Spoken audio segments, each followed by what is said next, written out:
Livro segundo, Noelle e Catherine, Atenas, 1946, capítulo 14. Os homens moldam algumas cidades moldam os homens. Atenas é uma bigorna que sobreviveu ao martelo dos séculos. Foi capturada e espoliada pelos sarracenos, anglos, turcos, mas a cada vez pacientemente sobreviveu. Atenas fica perto da extremidade sul da grande planície central da Ática, que se inclina suavemente para o Golfo Sarônico no sudoeste, e é dominada a leste pelo majestoso Monte Imetos. Sob a pátina brilhante da cidade, ainda se encontra um vilarejo cheio de fantasmas antigos e impregnado de ricas tradições de glórias imortais, onde os cidadãos vivem tanto no passado como no presente. Uma cidade de constantes surpresas, cheias de descobertas e, no fundo, impossível de se conhecer.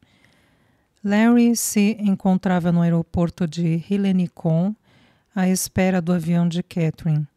Ela ouviu-se apressando em direção à rampa, o rosto ansioso e excitado, enquanto corria para ela. Estava mais queimado e mais magro que da última vez que o vira e parecia descontraído. Senti falta de você, Cat, disse ele enquanto a tomava nos braços. Eu também senti falta de você. E quando o disse, percebeu como era verdade. Sempre se esquecia do forte impacto físico que ele lhe causava, até que se encontravam depois de uma ausência e de cada vez a atingia de novo. Como foi que Bill Fraser recebeu a notícia? Perguntou Larry, enquanto a ajudava com a alfândega. Foi maravilhoso. Ele não tinha escolha, tinha? Disse Larry sardônico. Catherine recordou o encontro com Bill Fraser. Ele a olhara chocado. Você vai para a Grécia para viver lá? Por quê, pelo amor de Deus? Está nos termos do meu contrato de casamento, respondera despreocupada. Quero dizer, por que Larry não consegue um emprego aqui, Catherine? Não sei por que, Bill, alguma coisa parece que sempre sai errada. Mas ele arranjou um emprego na Grécia e acha que vai dar certo. Depois do primeiro protesto impulsivo, Fraser tinha sido maravilhoso. Tornara tudo mais fácil para ela e insistira para que continuasse com a participação na firma. Você não vai ficar longe para sempre, dissera ele. Catherine pensava em suas palavras agora, enquanto observava Larry chamando um carregador para levar a bagagem até o carro. Ele falou com o carregador em grego e Catherine ficou maravilhada com a facilidade que Larry tinha para aprender línguas. Espere até conhecer Constantin Demires, disse Larry. Ele é como um rei. Todos os magnatas da Europa passam o tempo todo imaginando o que podem fazer para agradá-lo. Estou feliz por você gostar dele. E ele gosta de mim. Nunca o ouvira falar com tanta alegria e entusiasmo. Era um bom presságio. A caminho do hotel, Larry descreveu o primeiro encontro com Demires. Ele fora esperado no aeroporto por um chofer de Libré. Pedira para ver a frota de aviões de Demires e o chofer o levara de carro a um enorme hangar na extremidade do campo. Havia 3 aviões e Larry inspecionara cada um com um olho crítico. O Hawker Siddeley era uma beleza e teve vontade de já estar na cabine e voar com ele. O outro era um Piper de 6 lugares, em excelente condição. Achava que faria 300 milhas por hora com facilidade. O terceiro avião era um L-5 remodelado de 2 lugares, com um motor Lycoming, um avião fantástico para voos curtos. Era uma frota particular impressionante. Quando Larry terminou a inspeção, foi juntar-se ao chofer que o observava. São ótimos, disse, vamos. O chofer o conduzira a uma vila em Varquiza, o bairro elegante a 25 quilômetros do centro de Atenas. Você não acreditaria na casa de Demíris, disse Larry a Catherine. Como é que é? Perguntou ela. É impossível de descrever. São cerca de 10 acres, com portões eletrificados, guardas, cachorros e toda a pompa. O exterior da vila é um palácio e o interior um museu. Tem uma piscina interna, um palco e uma sala de projeção de cinema. Você vai ver um dia. Ele foi simpático? Ora, se foi. Larry sorriu. Recebi um tratamento de tapetes de veludo. Acho que minha reputação me precedeu. Na realidade, Larry ficara sentado numa pequena sala de espera durante 3 horas, esperando por Constantin Demíris. Em circunstâncias normais, teria ficado furioso com o tratamento. Mas sabia quanto dependia daquele encontro e estava nervoso demais para ficar zangado. Dissera a Catherine como aquele emprego era importante para ele, mas não havia dito como precisava desesperadamente dele. Sua única habilidade era voar, e sem ela sentia-se perdido. Era como se sua vida se tivesse afundado em alguma profundeza emocional inexplorada, e as pressões sobre ele fossem enormes demais para serem suportadas. Tudo dependia daquele emprego. Ao fim de 3 horas, um mordomo entrou, anunciou que o Sr. Demíris estava pronto para recebê-lo e conduziu Larry através de uma grande antessala que parecia pertencer a Versalhes. As paredes eram delicadas, sombras douradas, verdes, azuis, com tapeçarias Beauvoir penduradas, emolduradas em pau rosa. No chão havia um magnífico tapete Savonnerie oval e no teto um enorme lustre de cristal de rocha e bronze dourado. Na entrada da biblioteca via-se um par de colunas de ônix verde com capitéis de bronze dourado. A biblioteca era perfeita, desenhada por um mestre com as paredes em preciosas madeiras entalhadas. No centro de uma parede havia uma cornija de lareira, em mármore branco, ornamentada com incrustação de ouro. Sobre ela, 2 belos chenets de bronze de Philippe Caffieri. Do tampo da cornija até o teto subia um espelho Trumeau, trabalhado com um quadro de Jean-Honoré Fragonard. Pela janela, aberta de um balcão, Larry viu por um momento um enorme pátio que dominava um parque cheio de estátuas e fontes. No fundo da biblioteca viam-se uma escrivaninha Bureau Plat e atrás dela uma magnífica cadeira de encosto alto forrada com tapeçaria Aubusson. Em frente da escrivaninha havia 2 bergères forradas de tapeçaria Gobelin. Demíris estava de pé junto à escrivaninha estudando um grande mapa-mundi sobre a parede, pontilhado de dúzias de alfinetes coloridos. Ele se virou quando Larry entrou e estendeu a mão. Constantin Demíris, disse com um leve traço de sotaque. Durante anos, Larry tinha visto fotografias dele em revistas, mas nada o havia preparado para a força vital do homem. Eu sei, disse Larry apertando-lhe a mão. Sou Larry Douglas. Demíris viu os olhos de Larry dirigirem-se para o mapa na parede. Meu império, disse ele. Sente-se. Larry sentou-se na cadeira em frente à escrivaninha. Você e Ian Wirestone voaram juntos na RAF? Sim. Demíris recostou-se na cadeira e estudou Larry. Ian tem você em alta conta. Larry sorriu. E eu o tenho em alta conta. É um excelente piloto.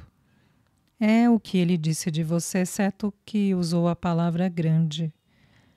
Larry tornou a sentir a mesma surpresa que o dominara quando Wirestone lhe fizera a oferta. Era evidente que ele dera a Demíris excelentes informações a seu respeito. bastante desproporcionadas, tendo em vista o pouco conhecimento que tinha dele. Eu sou bom, disse Larry. Este é o meu negócio. Demires assentiu. Gosto de homens que são bons no negócio que fazem. Sabe que a maior parte das pessoas no mundo não é? Nunca pensei muito sobre isso, confessou Larry. Eu já. Deu um sorriso frio. Este é meu negócio. Gente. A grande maioria das pessoas odeia o que faz, Sr. Douglas. Em vez de arranjar maneiras de fazer alguma coisa de que gostem, ficam presos o resto de suas vidas como insetos irracionais. Quase sempre, quando se encontra um homem assim, ele é um sucesso. Suponho que seja verdade, disse Larry com modéstia. Você não é um sucesso. Larry olhou para Demires, sério, de repente. Isso depende do que quer dizer com a palavra sucesso, Sr. Demires, disse com cuidado. O que quero dizer, disse Demires rudemente, é que você foi brilhante na guerra, mas não está se saindo muito bem na paz.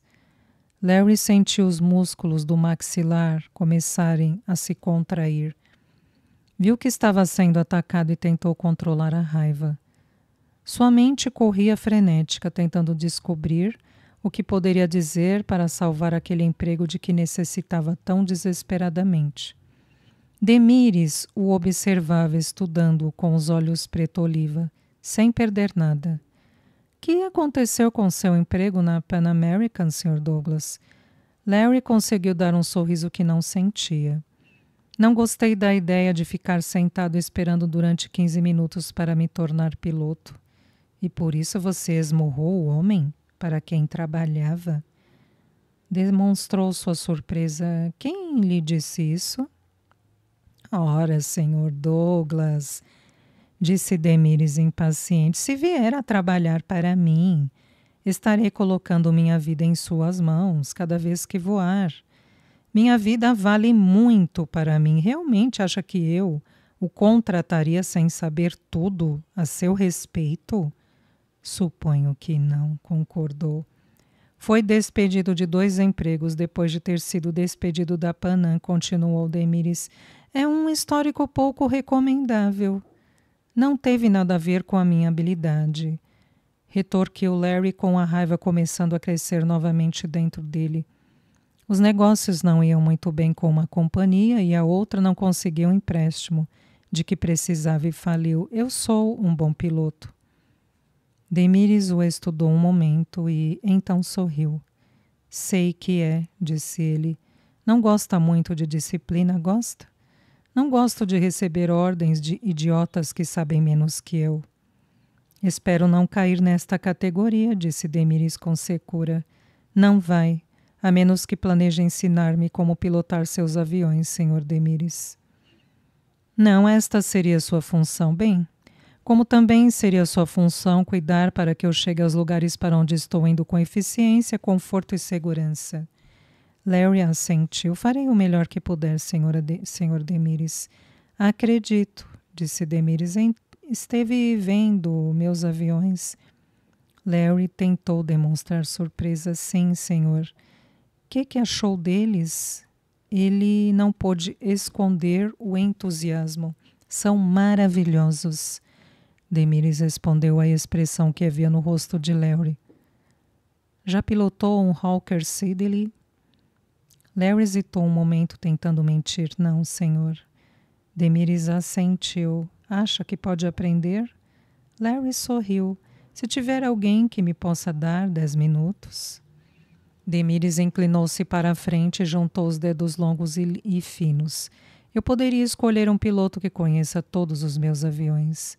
Mas não o fará, disse Larry, porque continuará comprando aviões novos e quer alguém que se adapte ao que quer que compre. Demires fez que sim com a cabeça. Correto. O que procura é um piloto nato, um homem que se sinta supremamente feliz quando está voando. Naquele momento, Larry teve certeza de que o emprego era seu. Larry nunca soube como estivera perto de não ser contratado. Grande parte do sucesso de Demíris devia-se a um instinto muito desenvolvido para perceber problemas e que lhe fora útil com suficiente frequência, de forma que era raro que o ignorasse. Quando Ian Wirestone viera dizer-lhe que iria embora, o mecanismo de alarme soara na cabeça de Demíris. Era em parte por causa da maneira como Wirestone agira. Ele estava sem jeito e parecia pouco à vontade. Não era problema de dinheiro, assegurara a Demíris. Tinha a oportunidade de abrir um negócio seu, com o cunhado em Sydney, e queria tentar. Então recomendar outro piloto. É um americano, mas voamos juntos na RAF. Ele não é apenas bom, ele é grande, Sr. Demíris. Não conheço o piloto melhor.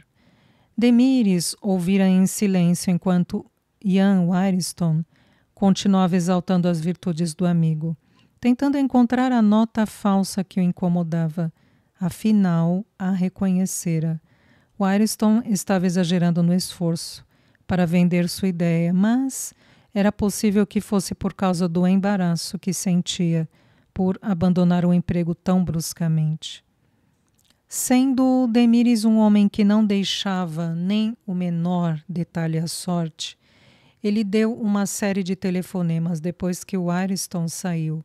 Antes do fim da tarde tinha-se assegurado de que alguém tinha mesmo investido algum dinheiro para financiar o Wirestone num pequeno negócio de eletrônica na Austrália com seu cunhado.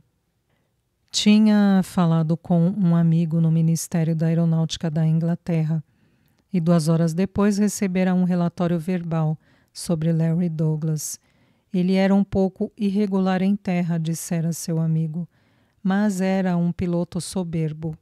Então, Demíris fizera ligações para Washington e Nova York e rapidamente fora posto em dia com a situação atual de Larry Douglas. Na superfície tudo parecia ser como devia e, no entanto, Constantin Demíris ainda sentia aquela vaga sensação de mal-estar, um pressentimento de problemas. Discutira o assunto com Noelle, sugerindo que talvez devesse oferecer um salário maior a Ian Wirestone para que ficasse. Noelle ouvira com atenção e então dissera que não, que o deixasse ir. E já que ele recomendava tanto este americano, por que não tentar? E aquilo finalmente o decidira. A partir do momento em que soube que Larry Douglas estava a caminho de Atenas, Noelle não conseguia pensar em mais nada. Rememorou todos os anos que levara na cuidadosa e paciente elaboração dos planos, no lento e inexorável aperto da teia, e tinha certeza de que Constantin Demíris ficaria orgulhoso dela se tivesse sabido. Era irônico, refletiu Noelle. Se nunca tivesse encontrado Larry, poderia ter sido feliz com Demíris. Eles se completavam com perfeição. Ambos amavam o poder e sabiam usá-los. Estavam acima das pessoas comuns. Eram deuses nascidos para ordenar. No fim, nunca perdiam porque tinham uma paciência profunda, quase mística. Podiam esperar para sempre. E agora, para Noelle, a espera tinha terminado. Noelle passou o dia no jardim, deitada numa espreguiçadeira, examinando o seu plano, e quando o sol começou a mergulhar no oeste, estava satisfeita. De certa maneira, pensou, era uma pena que tanto nos últimos 6 anos tivesse sido tomado por seus planos de vingança. Vingança que motivara quase todos os seus momentos de consciência. Dera à sua vida uma vitalidade, uma força, uma excitação. E agora, em algumas poucas semanas, a busca chegava ao fim. Naquele momento, deitada sob o sol grego que se punha, com as brisas do fim da tarde começando a refrescar o jardim verde e tranquilo, Noelle não tinha ideia de que estivesse apenas começando. Na véspera da chegada de Larry, Noelle não conseguiu dormir. Ficou acordada a noite inteira recordando Paris e o homem que lhe dera o dom do riso, para depois o tomar dela novamente. Sentindo o bebê de Larry em seu ventre, possuindo seu corpo como o pai lhe possuíra a mente.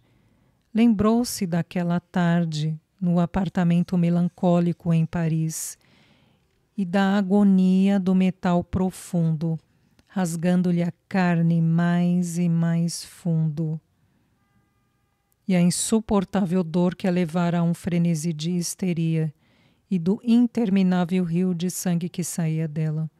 Lembrou-se de todas aquelas coisas e reviveu-as, uma a uma, a dor, a agonia e o ódio. Às 5 da manhã, Noelle estava de pé, vestida, sentada no quarto, vendo a enorme bola de fogo erguendo sobre o Egeu. Lembrou-lhe outra manhã em Paris, quando se levantara cedo e esperara por Larry, só que desta vez ele viria. Porque ela cuidara para que ele tivesse de vir. Da mesma forma que Noelle havia precisado dele antes. Larry precisava dela agora, mesmo que ainda não o soubesse. Demires enviou um recado para a suíte de Noelle dizendo que gostaria que tomasse o café com ele, mas ela estava excitada demais e teve medo de que seu estado de espírito pudesse despertar-lhe a curiosidade. Há muito tempo aprendera que Demires tinha a sensibilidade de um gato, nada lhe escapava. Noelle tornou a se lembrar de que tinha de ser cuidadosa. Queria cuidar de Larry sozinha e a seu próprio jeito. Pensara muito e durante muito tempo no fato de que estava usando Constantin Demires como uma ferramenta inconsciente. Se ele por acaso o descobrisse, não haveria de gostar. Ela tomou meia xícara do espesso café grego e comeu um pãozinho. Não tinha fome. Sua mente detinha-se febrilmente no encontro, que iria ocorrer em poucas horas. Tomara um cuidado especial na maquiagem e na escolha do vestido e sabia que estava bonita. Pouco depois de 11 horas, Noelle ouviu o carro parar de frente à casa. Tomou uma inspiração profunda para controlar o nervosismo e então devagar foi até a janela. Larry Douglas estava saindo do carro.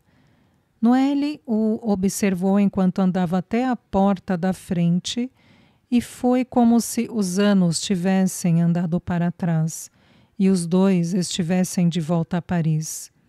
Larry estava um pouco mais maduro e a guerra e a vida tinham deixado marcas em seu rosto. Mas estas apenas serviam para torná-lo mais bonito do que era antes. Olhando para ele pela janela alguns metros acima, Noelle ainda podia sentir seu magnetismo animal.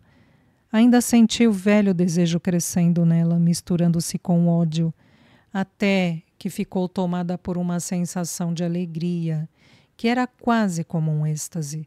Deu uma última olhada no rosto no espelho e então desceu para encontrar o homem que ia destruir. Enquanto descia as escadas, Noelle se perguntava qual seria a reação de Larry quando a visse. Será que se gabara com os amigos e talvez até com sua mulher, de que Noelle Page uma vez estivera apaixonada por ele? Perguntava-se ela, como tinha perguntado tantas vezes antes, se algum dia ele recordar a magia daqueles dias e se lamentar o que tinha feito com ela. Como devia ter ruído sua alma o fato de Noelle se ter tornado internacionalmente famosa, enquanto sua própria vida não passava de uma série de pequenos fracassos. Ela queria ver aquilo nos olhos de Larry, quando se encontrassem face a face, pela primeira vez em quase 7 anos. Ela alcançara o hall de entrada quando a porta se abriu e o mordomo o fez entrar. Larry olhava para o enorme salão um pouco temeroso, quando se virou e viu Noelle. Olhou para ela por um longo momento, o rosto iluminado de admiração pela mulher que via. Alô, disse com polidez, sou Larry Douglas. Tenho uma entrevista com o Sr. Demires e não houve nenhum sinal de reconhecimento em seu rosto, nenhum mesmo. No carro, através das ruas de Atenas a caminho do hotel, Catherine ficou deslumbrada com a sucessão de ruínas e monumentos que surgiam em torno deles. Adiante viu o estupendo espetáculo do Partenon, em mármore branco dominando ao alto a Acrópole. Havia hotéis e edifícios de escritórios em toda parte, mas de uma forma estranha parecia a Catherine que os prédios novos apareciam por pouco tempo, que não eram permanentes, enquanto que o Partenon desenhava-se imortal, eterno, na claridade cinzelada do ar. Impressionante, não é? Larry fez uma careta. A cidade inteira é assim, uma grande e linda ruína. Eles passaram por um grande parque no centro da cidade com fontes jorrando no meio. Centenas de mesas com varas verdes e cor de laranja alinhavam-se no parque e o ar acima deles estava coberto com toldos azuis. Isto é a Praça da Constipação, disse Larry. Que? O nome verdadeiro é Praça da Constituição. As pessoas se sentam nestas mesas o dia inteiro, tomando café grego e olhando o mundo passar. Em quase todos os quarteirões havia cafés abertos, e nas esquinas homens vestiam esponjas acabadas de apanhar. Por todos os cantos havia vendedores de flores e suas barracas eram um deslumbramento de beleza e cores. A cidade é tão branca, disse Catherine, é atordoante. A suíte do hotel era grande e agradável, dominando a praça Sintagma, a grande praça no centro da cidade. No quarto havia lindas flores e uma enorme tigela de frutas frescas. Estou adorando, querido, disse Catherine, andando pela suíte. O carregador tinha trazido suas malas e Larry lhe deu uma gorjeta. Para Polé, disse o garoto. Para Calô, respondeu Larry. O garoto se foi fechando a porta. Larry foi até Catherine e abraçou-a. Bem-vinda à Grécia. Ele a beijou faminto. Ela sentiu a rigidez do corpo dele contra a suavidade do seu. Soube quanto ele sentira a falta dela e ficou feliz. Ele a levou para o quarto. Na penteadeira havia um pequeno embrulho. Abra-o, disse Larry. Ela rasgou o papel e abriu a caixinha, onde estava um pequeno passarinho esculpido em jade. Mesmo ocupado como estava, Larry tinha se lembrado e Catherine ficou comovida. De alguma forma, o passarinho era um talismã, um presságio de que tudo daria certo, de que os problemas do passado estavam terminados. Enquanto faziam amor, Catherine fez uma pequena prece de agradecimento por estar nos braços do marido que tanto amava, numa das cidades mais excitantes do mundo, começando uma nova vida. Aquele era o velho Larry e todos os problemas tinham apenas tornado o seu casamento mais forte. Nada poderia feri-los agora. Na manhã seguinte, Larry combinou com um corretor imobiliário para mostrar alguns apartamentos a Catherine. O corretor era um homem baixo, moreno, com um grande bigode chamado Dimitropoulos, que falava uma língua rápida que ele acreditava sinceramente ser inglês perfeito, mas que consistia de palavras gregas entremeadas com uma frase ocasional e indecifrável em inglês. Pondo-se inteiramente à disposição dele, truque que Catherine usaria muito nos meses seguintes, ela o persuadiu a falar bem devagar, de forma que conseguia decifrar algumas das palavras em inglês e tentava adivinhar o que ele queria dizer. O quarto lugar que lhe mostrou era um apartamento claro e ensolarado de 4 quartos, em Kolonak, que depois ela foi saber que era o bairro elegante de Atenas, com lindos prédios, residenciais e lojas modernas. Quando Larry voltou para o hotel naquela noite, Catherine contou-lhe a respeito do apartamento e 2 dias depois eles se mudaram para lá. Larry ficava fora durante o dia, mas tentava estar em casa para o jantar com Catherine. O jantar em Atenas era a qualquer hora, entre as 9 e a meia-noite. Entre as 2 e as 5 da tarde, todo mundo fazia sesta e as lojas abriam novamente até tarde à noite. Catherine achava-se absorvida pela cidade. Na sua terceira noite em Atenas, Larry trouxe um amigo, Conde Papas, um grego atraente de cerca de 45 anos, alto e magro, de cabelos escuros com um toque cinzento nas têmporas. Ele tinha uma curiosa dignidade que agradou a Catherine e levou-os para jantar numa pequena taberna em Placa, a parte velha da cidade.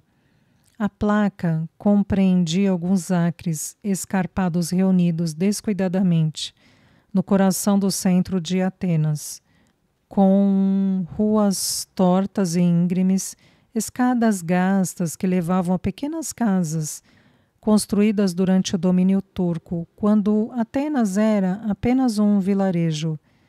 Era um lugar de construções brancas e incoerentes, de frutas frescas e barraca de flores, com o maravilhoso cheiro de café torrado no ar, gatos miando e animadas brigas de rua. O efeito era encantador. Em qualquer outra cidade, pensou Catherine, um lugar como este seria uma favela. Aqui é um monumento. A taberna a que o Conde Papas os levou era ao ar livre, num terraço que dominava a cidade. Os garçons estavam vestidos com roupas coloridas. O que você gostaria de comer? Perguntou o conde a Catherine. Ela estudou o menu em língua estrangeira desanimada. Será que se incomodaria de pedir para mim? Tenho medo de que acabe pedindo o proprietário. O conde Papas pediu um banquete suntuoso, escolhendo uma variedade de pratos para que Catherine tivesse a oportunidade de experimentar tudo. Comeram dômades, carne enrolada em folhas de parreira, moussaka, uma suculenta torta de carne com berinjela, estifado, lebre cozida com cebolas. Só disseram a Catherine o que era depois que tinha comido a metade. Ela não conseguiu comer nem mais um pedaço. E taramosalata, a salada grega de caviar com azeite de oliva e limão. O conde pediu uma garrafa de retsina. Este é o nosso vinho nacional, explicou ele. Observou divertido Catherine experimentá-lo. Tinha um gosto acre e forte, e Catherine lutou para engoli-lo. O que quer que eu tivesse, acho que isto acabou de curar, arquejou ela. Enquanto comiam, 3 músicos começaram a tocar bazoukia. Era uma música viva, alegre e contagiante. Enquanto o grupo olhava, os clientes começaram a se levantar e ir para a pista para dançar. O que surpreendeu Catherine foi que os dançarinos eram todos homens e eram magníficos.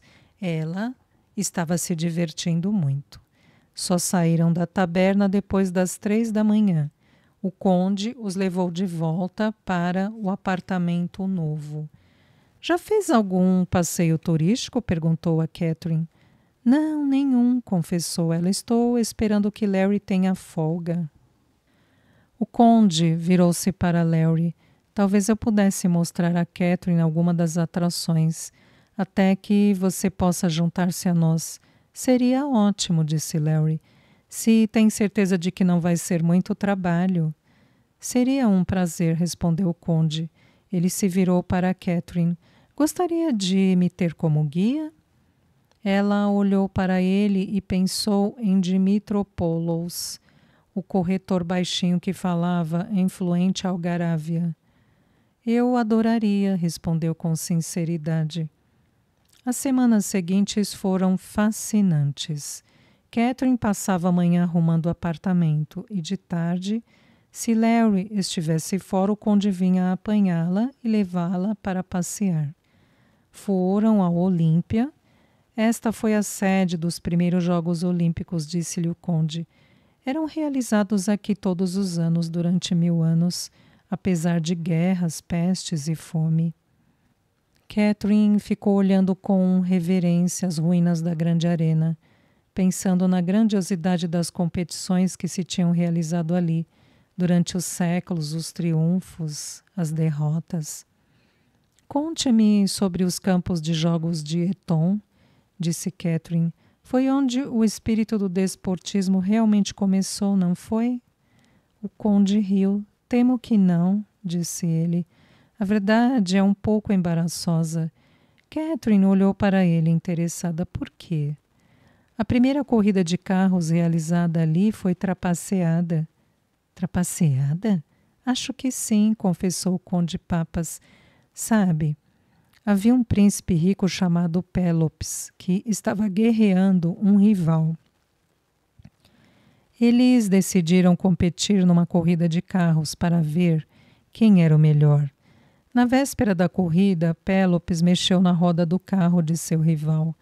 Quando a corrida começou, todos os camponeses da vizinhança estavam ali para saudar seu favorito. Na primeira volta, a roda do carro do rival soltou-se e o carro virou. O rival de Pélops ficou enredado nos cavalos e foi arrastado até a morte. Pélops continuou e acabou vitorioso. É terrível, disse Catherine. Que foi que fizeram com ele? Esta é a parte realmente sórdida da história, respondeu o conde. Àquela altura, todo o populacho tinha percebido o que Pélops fizera, mas o saudaram como um herói tão grande que um enorme frontão foi erguido no templo de Zeus em Olímpia. Em sua honra, ainda está lá. Ele sorriu torto. Creio que o nosso vilão prosperou e viveu feliz para sempre depois. Aliás, continuou ele, toda a região sul de Corinto é chamada Peloponeso por causa dele. Quem disse que o crime não compensa? Maravilhou-se Catherine. Sempre que Larry estava livre, ele e Catherine exploravam juntos a cidade. Descobriram lojas maravilhosas onde passavam horas, regateando os preços e pequenos restaurantes afastados, que tornavam seus. Larry era um companheiro alegre e atraente e Catherine sentia-se feliz por ter abandonado o emprego nos Estados Unidos para acompanhar o marido. Larry Douglas nunca estivera mais feliz em sua vida. O emprego com Demires era o que sempre sonhara. Era bem pago, mas Larry não estava interessado em salário. Só se interessava pelas maravilhosas máquinas que pilotava. Levou-lhe exatamente 1 hora para aprender a pilotar o Hawker Siddeley e mais 5 voos para dominá-lo. A maior parte do tempo, Larry voara com Paul Metaxas, pequeno piloto grego mascote de Demires. Metaxas ficara surpreendido com a partida repentina de Ian Wirestone e um pouco apreensivo com a substituição dele. Tinha ouvido histórias sobre Larry Douglas e não estava certo sobre se gostara do que ouvira. Entretanto, Douglas parecia genuinamente entusiasmado com o novo emprego. E na primeira vez que Metaxas voara com ele, soube que era um piloto soberbo. Pouco a pouco, Metaxas foi relaxando a guarda, e os dois homens se tornaram amigos. Quando não estava voando, Larry passava o tempo aprendendo cada particularidade dos aviões da frota de Demires. Antes de ter terminado, era capaz de pilotá-los todos melhor que qualquer um que os pilotara antes. A variedade do trabalho fascinava Larry. Levava membros da equipe de Demires para Brindisi, Corfu e Roma, em viagens de negócios ou apanhava convidados e os trazia para uma festa na ilha de Demires ou para o chalé na Suíça para praticarem esqui. Acostumou-se a transportar pessoas cujas fotografias sempre via nas primeiras páginas dos jornais e revistas e regalava Catherine com histórias sobre elas.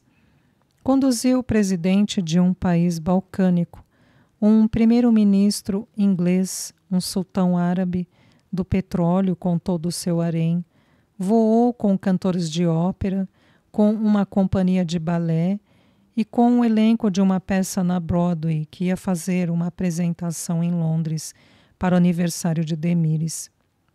Transportou juízes da Suprema Corte, um congressista e um ex-presidente dos Estados Unidos.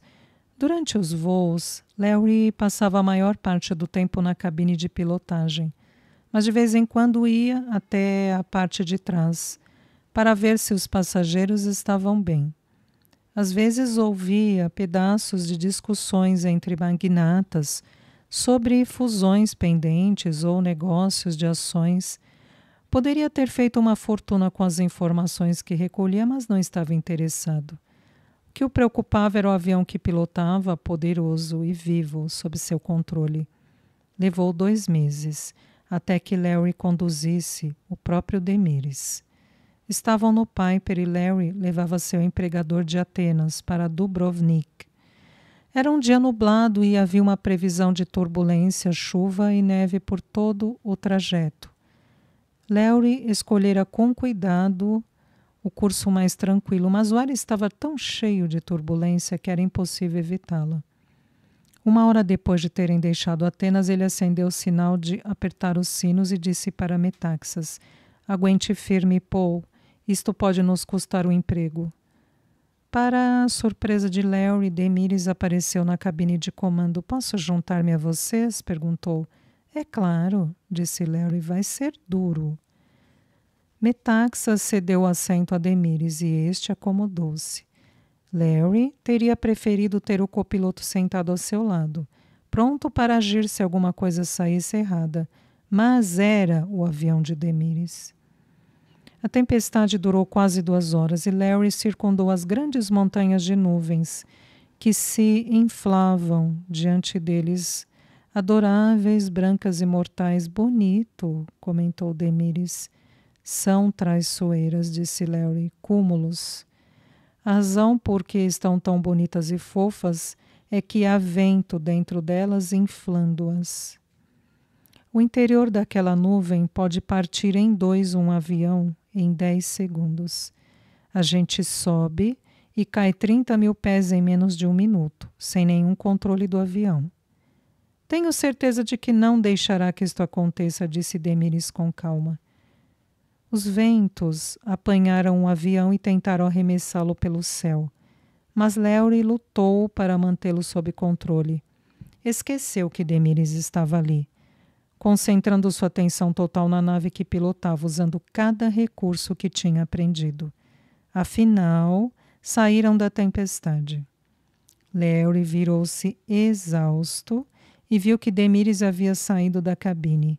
Metaxas estava no assento. "Foi uma horrível primeira viagem para ele, Paul", disse Larry. "Talvez eu tenha problemas." Estava aterrissando no pequeno aeroporto, no platô, cercado de montanhas de Dubrovnik. Quando Demires apareceu na porta da cabine de comando, "Você estava certo", disse Demires a Larry. "Você é muito bom no que faz, estou satisfeito." E se foi. Uma manhã, quando Larry se aprontava para partir num voo para o Marrocos, o Conde Papas telefonou sugerindo levar Catherine num passeio de carro pelo campo. Larry insistiu para que ela fosse. "Você não tem ciúmes?" perguntou ela. "Do Conde?" Larry riu. E de repente Catherine entendeu. Durante o tempo que ela e o Conde tinham passado juntos, ele nunca ensaiara um avanço impróprio ou mesmo dera um olhar sugestivo. "Ele é homossexual?" perguntou ela. Larry assentiu. "Foi por isso que eu deixei você aos cuidados dele." O conde apanhou Catherine cedo e eles partiram para o sul, em direção à grande planície da Tessália. Camponesas vestidas de preto andavam à beira da estrada, curvadas sob as cargas pesadas de lenha que traziam nas costas. Por que os homens não fazem o trabalho pesado? Perguntou Catherine. O conde lhe deu um olhar divertido. As mulheres não querem que eles façam, respondeu ele. Querem seus homens descansados à noite para outras coisas. Aí está uma lição para todos nós, pensou Catherine, estranhamente. No fim da tarde, eles se aproximaram das temíveis montanhas Pindus, com seus penhascos rochosos elevando-se ao alto do céu. A estrada foi bloqueada por um rebanho de carneiros, guiados por um pastor e por um cachorro esquelético. O conde Papas parou o carro esperando que os carneiros saíssem da estrada.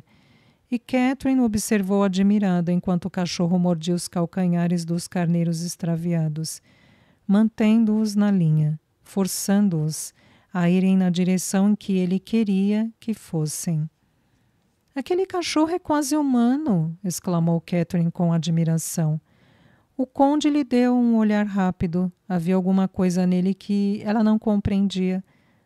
O que é? Perguntou ela. O conde hesitou. É uma história bastante desagradável. Eu já sou crescida. Esta é uma região selvagem. A terra é rochosa e inóspita. As melhores colheitas são magras. E quando o tempo fica ruim, não há colheita e aumenta a fome. A voz dele calou-se. Continue, pediu Catherine. Há poucos anos houve uma terrível tempestade aqui e as colheitas foram arruinadas. Havia muito pouca comida para qualquer um. Todos os cães pastores desta região se revoltaram. Abandonaram as fazendas em que trabalhavam e juntaram-se num bando. Enquanto continuava, tentava fazer com que o horror não fosse perceptível em sua voz. Eles começaram a atacar as fazendas. E mataram os carneiros, disse Catherine. Houve um silêncio antes que ele respondesse não. Mataram seus donos e os comeram. Catherine olhou para ele, chocada. Tiveram que mandar tropas federais de Atenas para restaurar o governo humano aqui. Levou quase um mês. Que horror! A fome faz coisas horríveis, disse o conde Papas com calma. Os carneiros já tinham atravessado a estrada. Catherine olhou para o cão pastor e estremeceu. À medida que as semanas passavam, as coisas que tinham parecido tão estrangeiras e estranhas a Catherine começaram a ficar familiares. Descobriu que o povo era franco e hospitaleiro. Aprendeu onde fazer as compras de casa e onde comprar roupas. Na rua Volcarestio. A Grécia era uma maravilha de ineficiência organizada. Tinha-se de deixar, de relaxar e divertir-se. Ninguém estava com pressa, e se perguntava a alguém onde ficava um lugar, era provável que a pessoa fosse levá-la lá.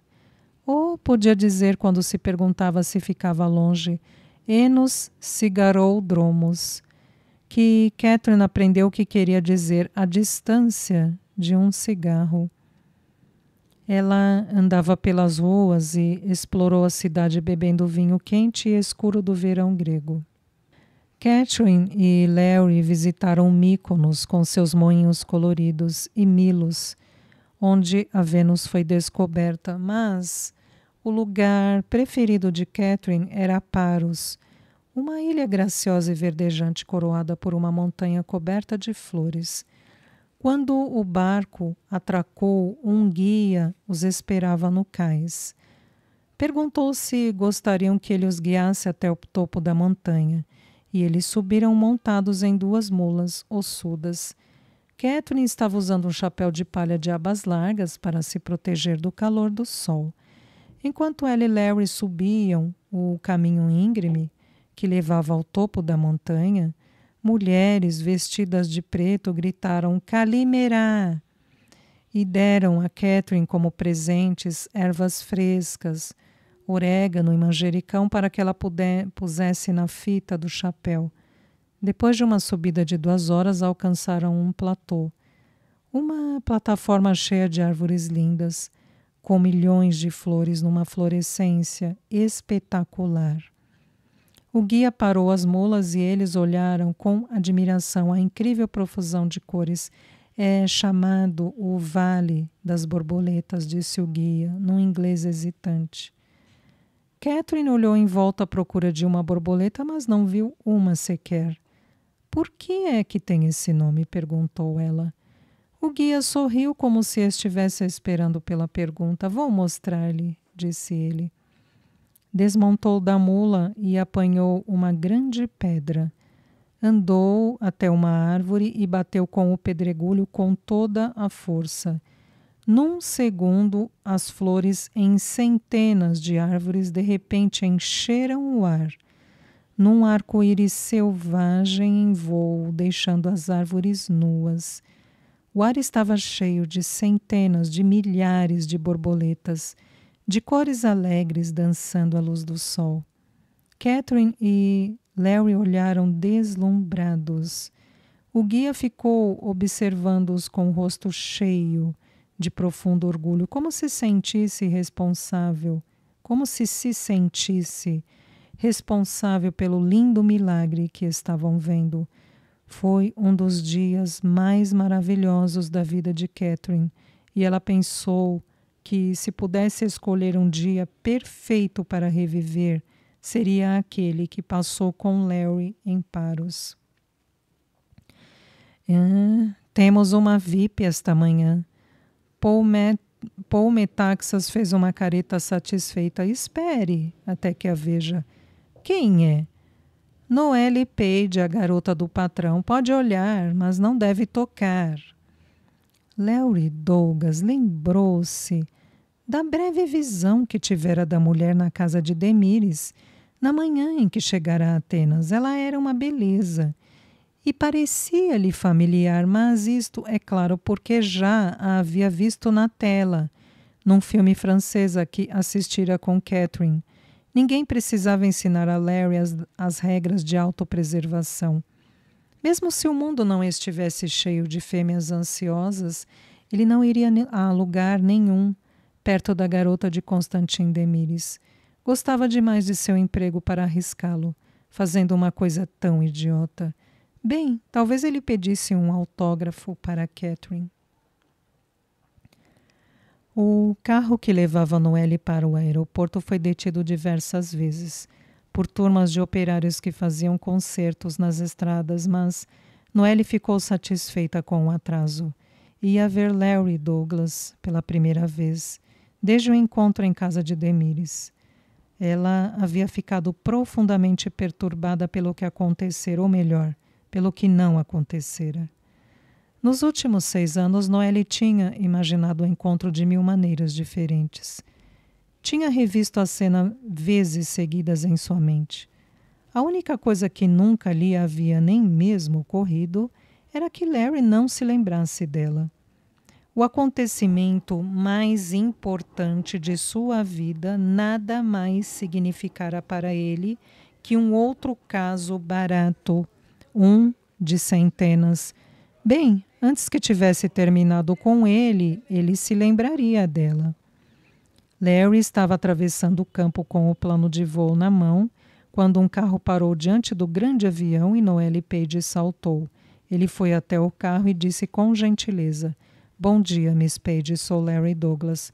Vou levar a senhora e seus convidados até Cannes. Noelle virou-se e foi em frente como se ele não tivesse falado, como se ele não existisse. Larry ficou ali olhando para ela perplexo. 30 minutos depois, os outros passageiros, uma dúzia deles, estavam a bordo do avião e Larry e Paul Metaxas decolaram. Iam levar o grupo até a Côte d'Azur, onde seriam apanhados e transportados para o iate de Demires. Era um voo fácil, exceto pela turbulência normal do sul da França no verão. E Larry aterrissou suavemente. e foi com o avião até onde alguns carros esperavam pelos passageiros. Quando deixou o avião junto com seu copiloto, baixinho e atarracado, Noelle foi até Metaxas, ignorando Larry, e disse numa voz cheia de desprezo: "O novo piloto é um amador, Paul. Você devia dar aulas de pilotagem a ele." Entrou no carro e foi embora, deixando Larry de pé ali, cheio de uma raiva perplexa e inútil. Ele disse a si mesmo que ela era uma cadela e que provavelmente a tinha apanhado num mau dia. Mas o incidente seguinte, uma semana mais tarde, o convenceu de que se defrontava com um problema sério. Sob as ordens de Demires, Larry apanhou Noelle em Oslo e levou-a até Londres. Por causa do acontecido, estudara o plano de voo com cuidado especial. Havia uma zona de alta pressão ao norte e algumas nuvens geradoras de trovoadas formando-se a leste. Larry preparou uma rota que evitava atais aéreas e o voo foi suave. Pousou o avião com perfeição nas 3 rodas e ele e Paul Metaxas foram até a cabine. Noelle Page estava passando batom. "Espero que tenha gostado do voo, Miss Page", disse Larry com polidez. Noelle olhou para ele por um momento com o rosto inexpressivo. Depois se voltou para Paul Metaxas. "Sempre fico nervosa quando o avião é pilotado por um incompetente."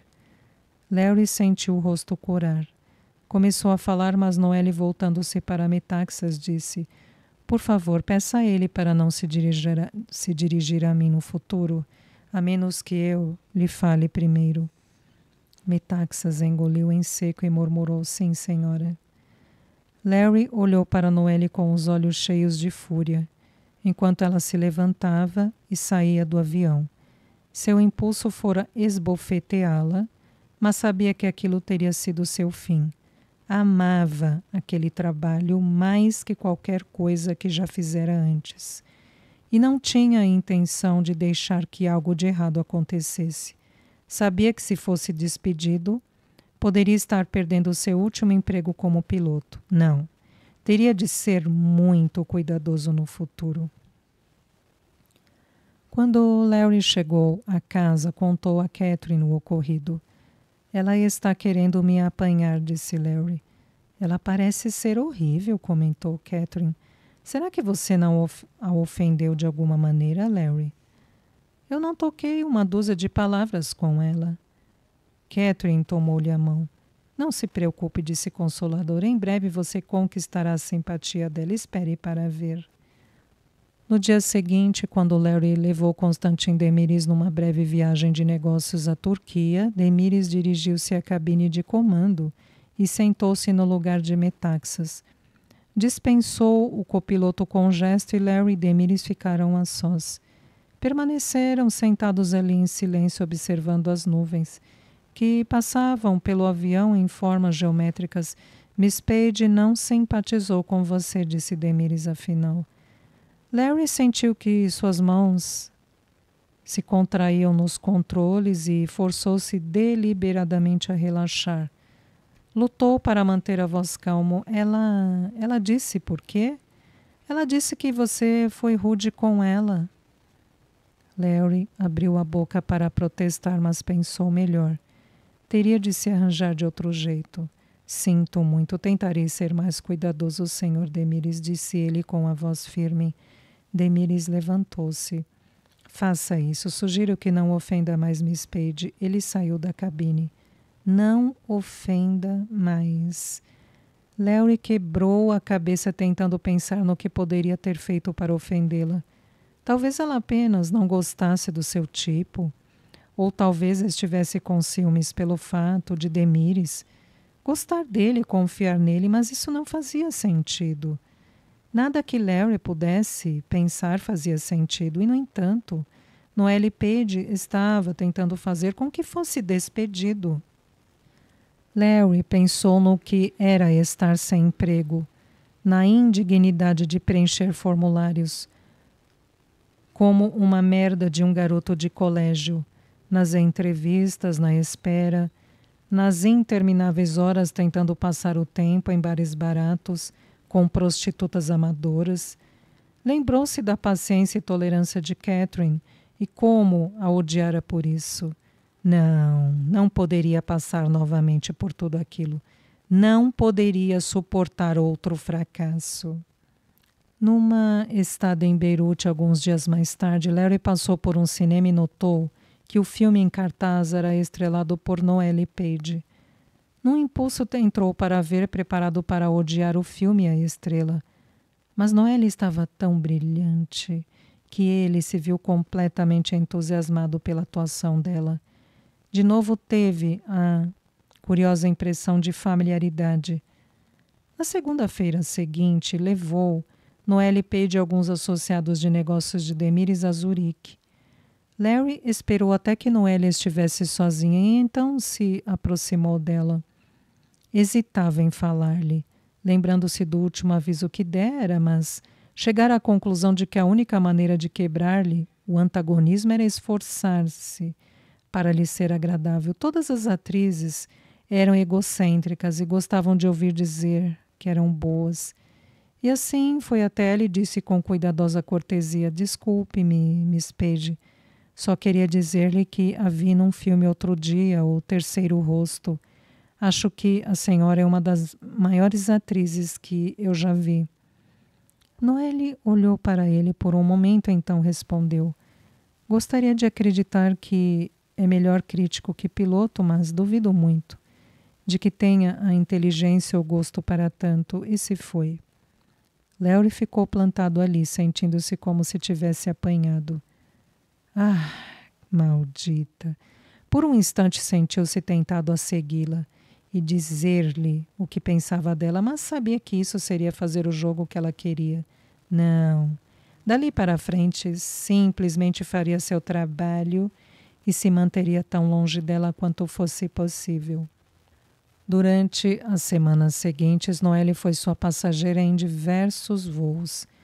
Larry não se dirigia a ela e tentava desesperadamente evitar que ela o visse. Não ia à cabine e fazia com que Metaxas cuidasse de todas as comunicações necessárias com os passageiros. Não houve mais comentários da parte de Noelle Page. Larry congratulou-se consigo mesmo por ter resolvido o problema. Da forma como as coisas evoluíram, congratulou-se cedo demais. Uma manhã, Demires mandou chamar Larry à vila. "Miss Page vai a Paris para mim para tratar de negócios confidenciais. Quero que você fique junto dela." "Sim, senhor Demires." Demires o estudou por um momento, começou a dizer alguma coisa a mais e então mudou de ideia. "É tudo."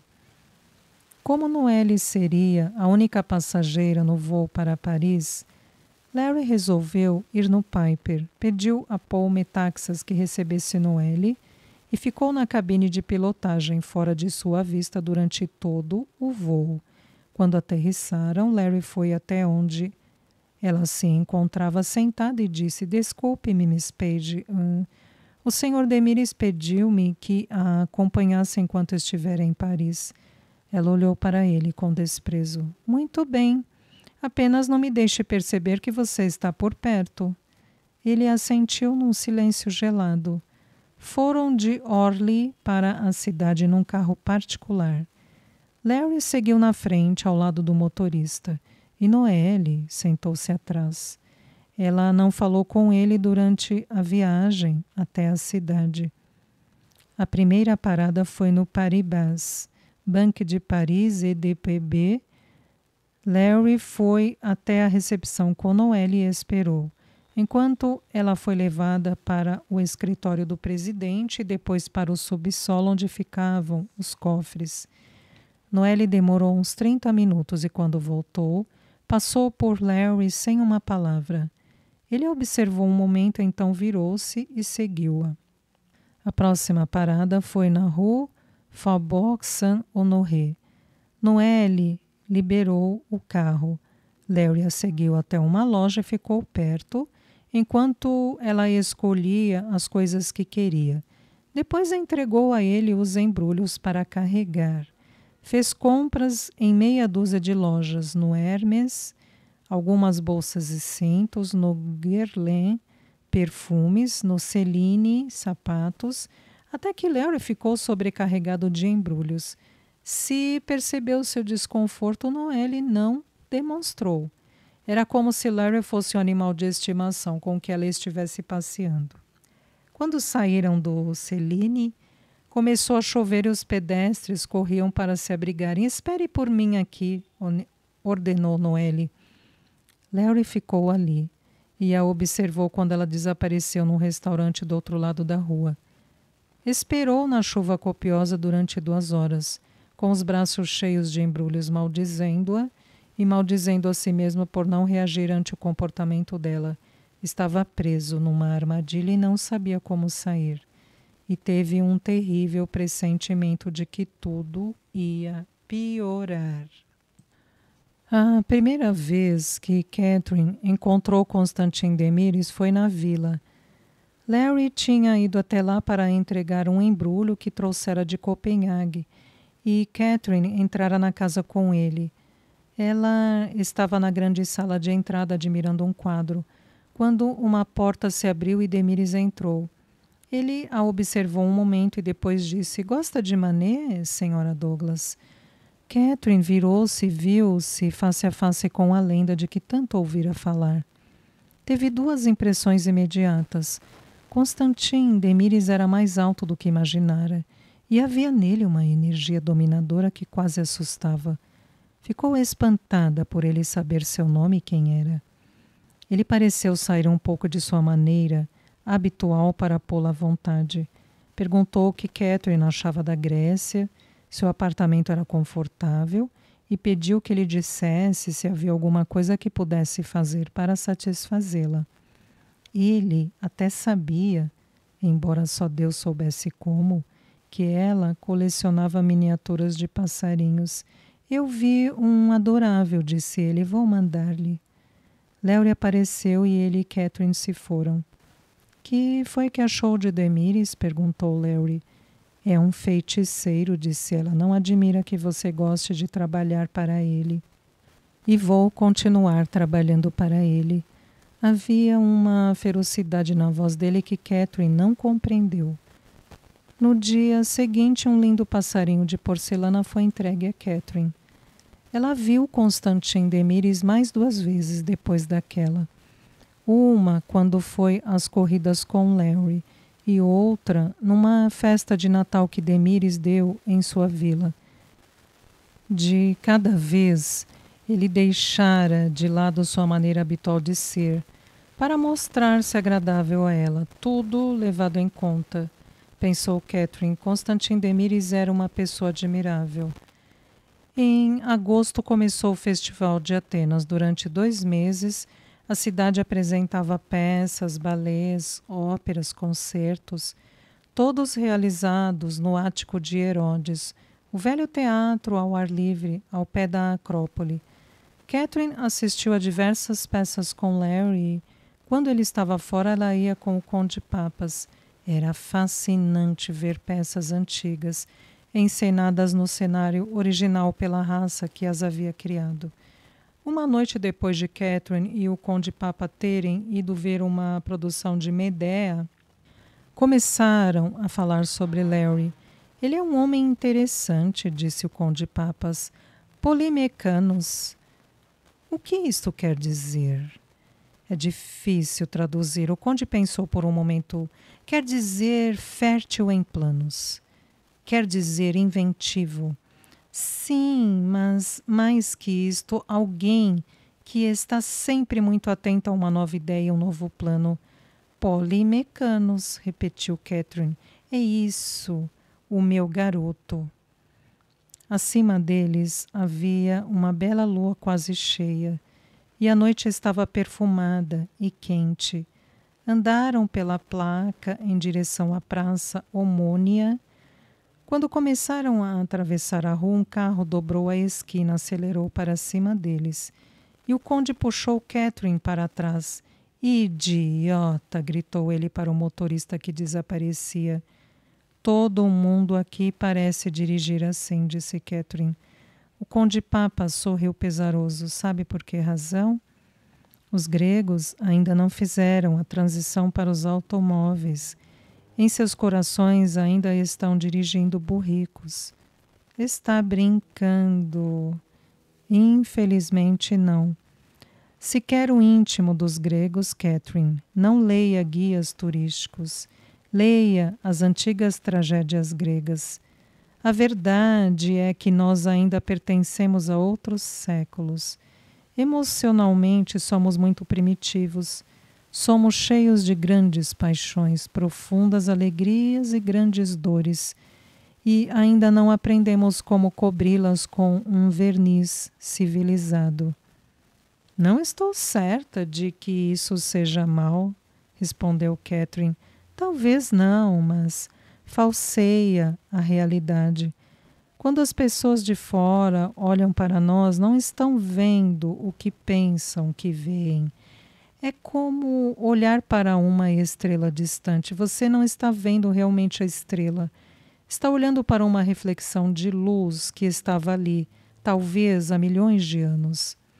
É assim conosco, os gregos. Em nós, o que se vê é um reflexo do passado. Tinham chegado à praça. Passaram por uma fileira de lojinhas com tabuletas nas janelas que diziam videntes. Há uma porção de videntes aqui, não há?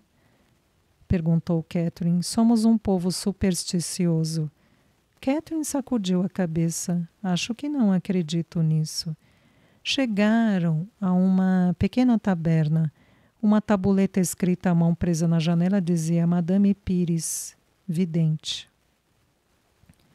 Acredita em bruxas? Perguntou o conde Papas. Catherine olhou para ele para ver se estava brincando. O rosto dele estava sério. Só no dia das bruxas. Por bruxa, eu não estou falando de vassouras, gatos pretos e chaleiras fervendo. O que então? Ele fez um gesto de cabeça em direção à tabuleta. Madame Pires é uma bruxa. Pode dizer o passado e o futuro. Ele viu o ceticismo no rosto de Catherine. Vou contar-lhe uma história, disse o conde Papas. Há muitos anos, o chefe de polícia de Atenas era um homem chamado Sófocles Vassili. Ele era um amigo meu e usei minha influência para ajudá-lo a conseguir o posto. Vassili era um homem muito honesto. Havia pessoas que queriam corrompê-lo. E, uma vez que era honesto, decidiram que precisava ser eliminado. Ele tomou o braço de Catherine e atravessaram a rua, em direção ao parque. Um dia, Vassili veio me contar que haviam ameaçado sua vida. Era um homem corajoso, mas aquela ameaça o perturbara porque viera de um bandido poderoso e cruel. Foram designados detetives para vigiar o bandido e para proteger Vassili, mas ele ainda tinha a sensação desagradável de que não viveria muito. Foi quando me procurou. Catherine ouvia fascinada. Que foi que ele fez? Perguntou ela. Eu o aconselhei a procurar Madame Pires. O conde ficou calado, seus pensamentos revolvendo alguma zona escura do passado. Ele foi? Perguntou Catherine, afinal. Que? Ah, sim.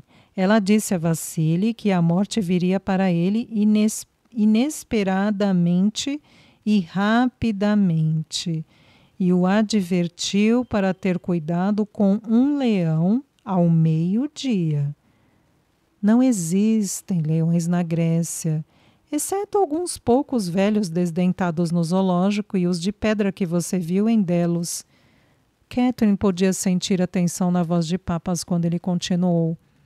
Vassili foi ao zoológico pessoalmente para examinar as jaulas e se assegurar de que os animais estavam presos. E fez inquéritos para saber se algum animal selvagem tinha sido trazido há pouco tempo para Atenas. Não havia nenhum. Uma semana se passou e nada aconteceu. Vassili decidiu que a velha bruxa estava errada e que ele tinha sido um bobo supersticioso por ter prestado atenção a ela. Num sábado de manhã, eu passei pela chefatura de polícia. para apanhá-lo. Era o 4º aniversário de seu filho e nós íamos fazer um passeio de barco até Kiron para celebrar. Parei na frente da chefatura exatamente na hora em que o relógio da prefeitura batia o meio-dia. Quando alcancei a porta, houve uma tremenda explosão no interior do prédio. Corri para o escritório de Vassili. A voz do conde soava dura e difícil. Nada sobrou do escritório ou de Vassili. Que horror! Murmurou Catherine. Andaram por um momento em silêncio. Mas a bruxa estava errada, não estava? Perguntou Catherine. Ele não foi morto por um leão. Ah, mas foi, sabe? A polícia reconstituiu o que aconteceu. Como eu lhe disse, era aniversário do menino. A escrivaninha de Vassili estava cheia com os brinquedos que levar para o filho. Alguém trouxe um presente de aniversário, um brinquedo, e o colocou na mesa de Vassili. Catherine sentiu sangue fugir-lhe do rosto. Um leão de brinquedo? O conde Papas assentiu. Sim. Cuidado com um leão ao meio-dia. Catherine estremeceu. Isto me arrepia. Ele olhou para ela com simpatia. Madame Pires não é uma vidente para a gente ir ver de brincadeira. Tinham atravessado o parque e alcançado a rua Piraios. Um táxi vazio ia passando, o conde lhe fez sinal. E 10 minutos depois, Catherine estava de volta ao apartamento. Enquanto se arrumava para ir deitar-se, contou a história a Larry, e à medida que a contando, sentia a pele arrepiar-se outra vez. Larry abraçou e eles se amaram, mas demorou muito tempo, até que Catherine conseguisse dormir.